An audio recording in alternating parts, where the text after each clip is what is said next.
సంక్రాంతి రద్దీని దృష్టిలో పెట్టుకుని అన్ని ఏర్పాట్లు చేశామని ఆర్టీసీ ఉన్నతాధికారులు స్పష్టం చేస్తున్నారు.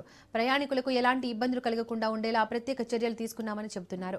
సంక్రాంతి సందర్భంగా భారీగా రద్దీ ఉంటుందని ముందే అంచనా వేశామని, అదే దృష్ట్యా వేల సంఖ్యలో ప్రత్యేక బస్సులను నడుపుతున్నామని అధికారులు వివరించారు.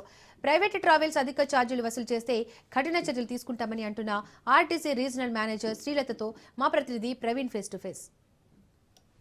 అయితే సంక్రాంతి పండుగ కొరకు మొత్తం టోల్గా కూడా హైదరాబాద్ నుండి వివిధ రాష్ట్రాలకు కానీ ఇతర రాష్ట్రాలకు కానీ ఊర్లకు కానీ వెళ్తూ ఉంటారు కాబట్టి వారికి తగినన్ని సౌకర్యాల కొరకు బస్సులను కూడా ఏర్పాటు చేసింది తెలంగాణ ఆర్టీసీ.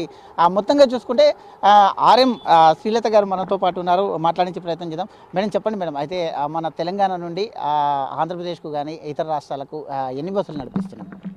నమస్తే అండి. మేము ముందుగా అనౌన్స్ చేసిన విధంగా 6,400 బస్సెస్ ప్లాన్ చేసుకున్నామండి ఆపరేట్ చేయడానికి. సో ఈరోజు వరకు అంటే ఈరోజు 12th ఇప్పటి వరకు అరౌండ్ 4,350 బస్సెస్ ఆపరేట్ చేయడం జరిగిందండి, అదనపు బస్సులు.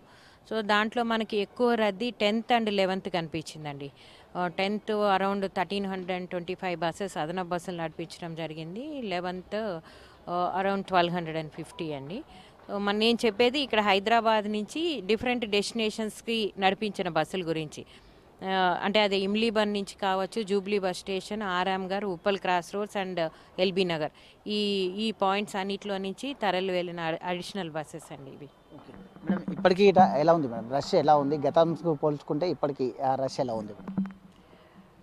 అంటే రష్ వరుస సెలవులు వచ్చాయి కాబట్టి బాగుందండి. ఈరోజు అంటే నిన్న మొన్నటితో కంపేర్ చేస్తే చాలా తక్కువగా ఉందండి.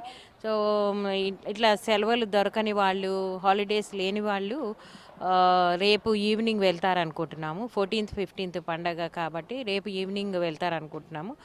ఈ రోజు కంటే రేపు కొంచెం ఎక్కువ డిమాండ్ ఉంటుంది అనుకుంటున్నాము. సో దానికి అనుగుణంగా మేము ఏర్పాట్లు చేసుకున్నాము. రిజర్వేషన్ సౌకర్యం కానీ అప్పటికప్పుడే ప్లాన్ చేసుకునే వాళ్ళ కొరకు కానీ అన్ని సౌకర్యం బస్సెస్ అయితే ఉన్నాయి. అంటే మనకి తెలంగాణ డెస్టినేషన్స్లో రిజర్వేషన్స్ లేకుండా అప్పటికప్పుడు వచ్చి ఎక్కుతుంటారు బస్సు. వాళ్ళ కోసం మనము బస్సెస్ ఇప్పుడు ఇమ్లీబన్ కానీ అటు జూబ్లీ బస్ స్టేషన్ కానీ అందుబాటులో ఎప్పుడు బస్సులు పెట్టుకొని ఉంటాము. ఆంధ్ర డెస్టినేషన్స్ మటుకు చాలామంది ఆన్లైన్లో రిజర్వ్ చేసుకొని వెళ్ళటానికి ప్రిఫరెన్స్ ఇస్తారు. సో మనము ఉన్న మ్యాక్సిమం బస్సులు ఆన్లైన్లో పెట్టడం జరిగింది. ఇప్పుడు ఇందాక కూడా డిమాండ్ రివ్యూ చేసుకొని ఒకవేళ సీట్స్ అవైలబిలిటీ కనుక తగ్గుతుంటే మేము ఇమీడియట్గా బస్సెస్ పుష్ చేస్తున్నాం ఓపీఆర్ఎస్లో అండి. అయితే పండుగ సందర్భంగా ఏమైనా స్పెషల్ ఛార్జెస్ ఏమైనా ఉన్నాయా? అదనపు బస్సుల్లో 50% ఛార్జెస్ అండి.